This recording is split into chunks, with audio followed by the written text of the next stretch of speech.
I apologize because I did not record a Gamers Highlights last weekend. And due to not recording one the weekend before, I already made up for that one, like the first one, by recording 2. And I'm not going to do that again, even though I should. But shut up. I'm just going to be like moving straight to number 5. I'm not going to be doing 5 and 6. 5 should have taken place last Saturday, and today should have been 6. But I'm just going to do 5 today, and sorry I skipped last weekend, but, whatever. So let's get right into it. I have some pretty juicy highlights for you guys today.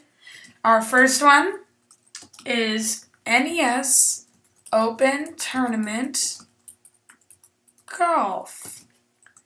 I tricked you, didn't I? You guys thought it was going to be the regular NES Open Tournament Golf, but no! It is the micro game from WarioWare Twisted, and it always seems, not with Gamers Highlights for some reason, I think this is the first, or one of the first WarioWare highlights we've had, but it always seems like when I'm with randomizing just on my own, just because I have no life, I always get WarioWare microgames just because there are so freaking many. I mean, it almost overpowers how many levels there are total in Mario games. I think it does. It's kind of depressing. But whatever. And I actually have not all Mario highlights today. I have quite a few other highlights as well. So, but they're still on Mario Wiki. So, NES Open Tournament Golf, the micro game. There's a smexy picture of Peach right there. Right. Pajunas. Is one of 9 volts. 9 volt is, if you didn't know about the WarioWare games, there are different characters that sponsor a specific type of micro game. And 9 volt is one of the characters. I'm just going to click on his tab real quick. That's him. He appears in almost every WarioWare game, I believe. I have the only WarioWare game okay, sorry. The only WarioWare game I have is Game & Wario, and coincidentally, Game & Wario is the only WarioWare game that doesn't have the word, it's a tongue twister, the word WarioWare in it. Yeah. So, it's one of 9 volts micro games. If you didn't know, micro games is what mini games are called, first appearing in Mario Artist series, but mostly for WarioWare. And there's a shot of 9 volts micro games and Mega Micro Games. That's another WarioWare game. This is one of his micro games. It's set in the NES game of the same name. And a cool thing about WarioWare, they base a lot of their micro games off of actual Nintendo games. As shown here, for actual NES Open Tournament Golf, that's a real game. And then they made a micro game out of it. So yeah, the gameplay. The object is to help Princess Peach putt the ball into the hole. And I think Princess Peach appears in NES Golf. I'm going to check really quickly. Playable. Oh no. Then they should have really done something where they made a character from NES. Hey, maybe Mario do that. Put the ball into the hole. Level 1, the hole is very close. Level 2, the hole is a far distance away. And level 3, the hole is very far. And with each level, it gets harder and harder for each micro game. And as you can see, typical micro games in the WarioWare series are not very complex. Actually very, easy to figure out, self-explanatory, all that. Info about this micro game. Prove that you're the master of the green. They have a cute little thing there. WarioWare Twisted, really fast, because I'm over the 4 minutes. Released in 2005 on the Game Boy Advance. Yeah. I've actually never seen the cover for that game. So yeah, just one-button micro games. That's pretty much all it is. So my next highlight is Dark Tech Cursya. This one's from Super Paper Mario. I'd actually talk about this one. And they live in the rooms 316, whatever, of the flop side Pit of 100 Trials. Pit of 100 Trials is a thing that appears in Paper Mario Thousand Year Door and Super Paper Mario, and then it was reworked into the Cave of Ordeals in Twilight Princess, which I've completed twice. And if you don't know, at the end of the Cave of Ordeals in Twilight Princess, there's a cool little Easter egg. So look it up on YouTube if you don't know, or you can actually play it for yourself and not cheat. So they all dark enemies in Super Paper Mario. You can just see their shadows. Like there's nothing, you can't see anything else. I think I explained this when I did the Fluoro Sprout highlight, but yeah, I think it's stupid because even though they are dark, like enemies, most dark enemies from Mario, Donkey Kong, Yoshi series, and Wario series. Well, no, not Wario series. Like they just have like Grimsley like coloring. Is Grimsley a word? I don't know. Whatever. Okay, so I'm gonna delete this. No. Oh crap. Just moved to trash. So I don't have. It's been bothering me the whole time. They look the same as the other Dark Cursyas. Tippy and Tiptron are like the fairies for Super Paper Mario, like fairies like the Zelda series, Navi, Fi, what's her face, Midna. Yeah, they're sort of like your helpers. And there's actually two. Tippy is with you the majority of the game, but then Tiptron, due to some plot instances, Tiptron replaces Tippy. Was that a major spoiler? I hope not. I'm sorry if that spoiled anything. Their curse makes it so the player cannot use any special techniques. Oh my. I actually have never fought any of these because I've tried to beat the Pit of 100 Trials in Super Paper Mario. Oh my god, it is hard. See, like, I've only tried the flip side. Like, there's flip side and flop side. There's, like, opposites. That's one of the main things in Super Paper Mario.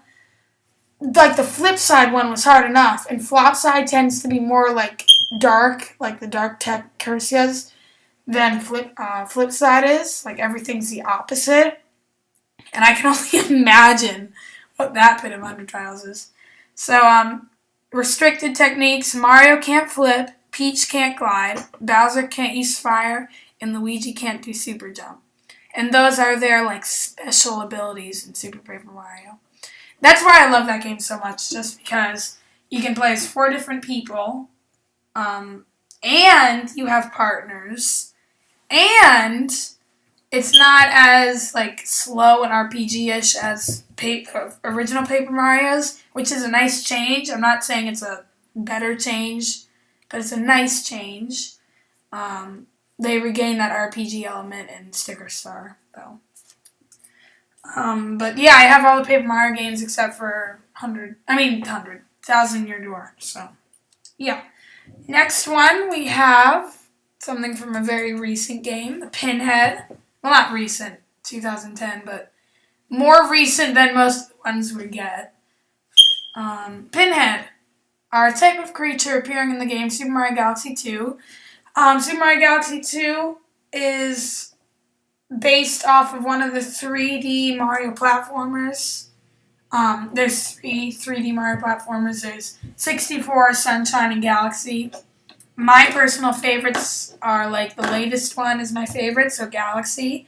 And then it goes to least favorite. And I know I'm going to get a lot of hate for this, for liking Sunshine more than 64, but I do, so shut up. And I don't include Galaxy 2 in that because it's sort of just a remake of one of those. Just like 64 DS. That's also a remake, and I don't consider that either. But, you know, YOLO. Thumpin'. I should actually start reading these. And some of them are really funny. Thumpin' is the name of the Pinhead in German. This could also be a literature class, everyone. You can learn things from here, like how to say specific things in specific languages, you know. There are bowling pin-shaped enemies. No, I couldn't have got that from Pinhead. With 2 beady eyes, a red squiggly mouth, and a yellow antenna. Oh, what about the blue thing? These creatures are very rare, only appearing in... They act like they're Pokemon and like they're legendary creatures. I mean, seriously. Mario Wiki, seriously.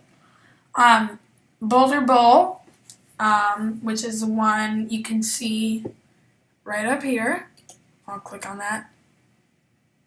That's Mario in his rock form, and those are some pinheads.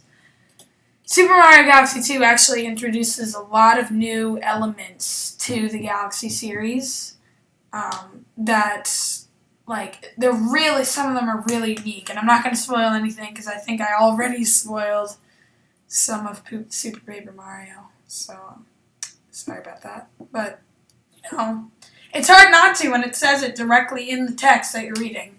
So 2 galaxies, Boulder Bowl and Melty Monster. Melty Monster is a fire galaxy. Boulder Bowl is this rock galaxy that you see. They can only be defeated by Rock Mario. And when they see the plumber turning into a rolling boulder, they tremble desperately. Oh yeah, it's hilarious. They like start shaking in their pants. But if Mario walks over to them, they hide in holes underneath themselves. Kind of remind me of, what's it called? Monty Moles, sort of, just not as dirty. Oh yeah, that's a word. Okay, moving on to our next highlight. Let me just turn my phone on so I can see what it is. It's annoying because every time I explain a highlight, since all these are written on notes in my phone, like, you know, iPhone's like shut off, sort of, so I have to turn it back on in the middle of the recording, which I'm sorry about. Next highlight is a Donkey Kong Country highlight. Very naughty in my mother's home. Hello, Mother. Very naughty. Oh, this is a long highlight. Let's read the whole thing. Very Naughty is a giant naughty in the boss of the Congo jungle in the game Donkey Kong Country. It is the first task of the game and appears in the level Very Naughty's lair. To defeat Very Naughty, Donkey Kong and Diddy Kong must jump on top of it 5 times, at which point it gasps and collapses onto the ground. The Beaver boss attacks by jumping horizontally at the Kongs. After each hit, it gets progressively faster and its leaves become progressively larger. Very Naughty shares its appearance with Really Naughty, a palette swap. However, while Very Naughty has gray fur, Really Naughty has brown fur. Naughties equal in size to Very Naughty appear in Donkey Kong 64 and thus can be related to it. The only real difference between Very Naughty and these Naughties is that the one large Naughty of Donkey Kong 64 can be defeated in just one hit instead of like 5 Very Naughty! Jesus, okay. In the Game Boy Advance remake of Donkey Kong Country, Very Naughty is a red beaver and is larger than its SNES counterpart. Once it attacks, it will jump from one side of the screen to the other before slamming into the ground. Very Naughty's name is a pun on Very Naughty, really! After defeating Very Naughty can be found... Okay, now I can stop screaming. Inside Donkey Kong's treehouse. In the Game Boy Advance remake of Donkey Kong Country, when it realizes Donkey or Diddy has entered the treehouse, the beaver runs past them and out of the front door. This can be performed only once per file, however. And I like how when you go to a different series on Mario, but sort of related to it, like Donkey Kong, Wario, Yoshi, it gives a link to their respective wikis. Which is cool. Oh, I love this game. Oh my god. Red and blue creatures. Okay, so one note I have to make. Donkey Kong Country was released in 1994. They made the remake for that game just 9 years later. And I know it's self-explanatory because it's on the Game Boy Advance, which came out when I was younger.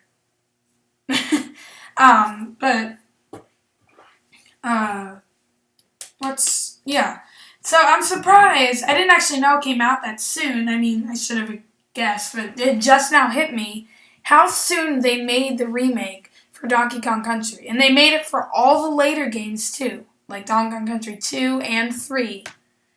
Remakes on the Game Boy Advance. And it just 9 years after that. Now that I think about it, Super Mario 64, when did they make that remake?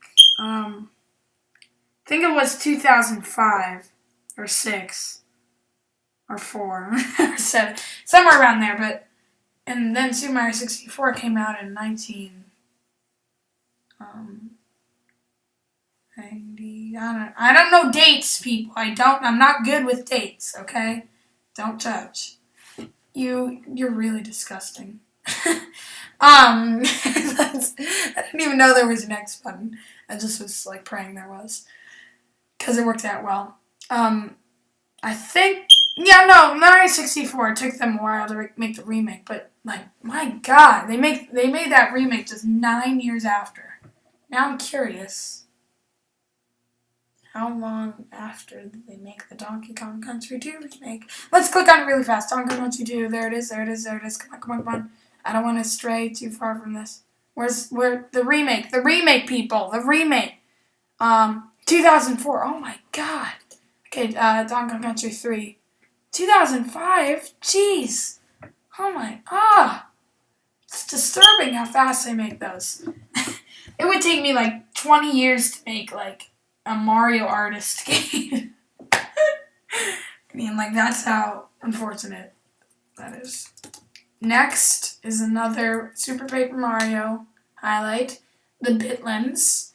And if you didn't know, on some Mario wiki articles, I don't know if it's on all wiki things, but sometimes at the top it says should be rewritten. Because keep in mind, this is sort of like Wikipedia, so I don't know why I'm reading off of this.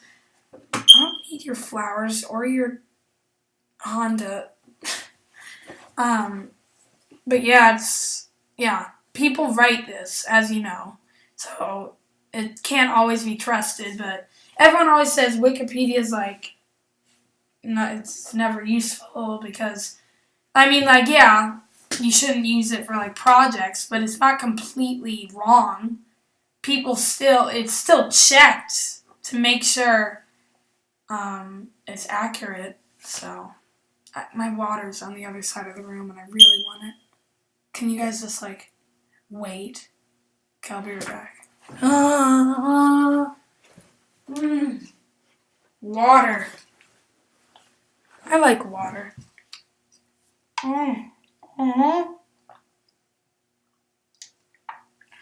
Okay, because my throat is really dry. Water tastes good sometimes. The Bitlands is an extremely pixelated dimension located beyond the yellow door in Super Paper Mario. Super Paper Mario is very... How should I put this? It's very easy to go through the game without using a walkthrough. Whereas Paper Mario 1 and 2 are... I don't know why I use those.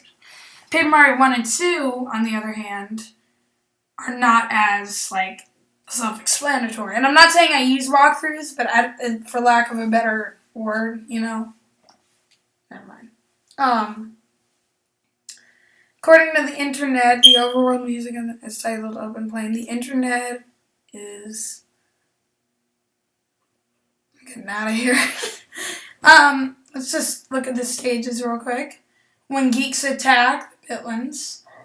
Bloops Ahoy, the Tidal Pool. Up a Tree, Dotwood Tree.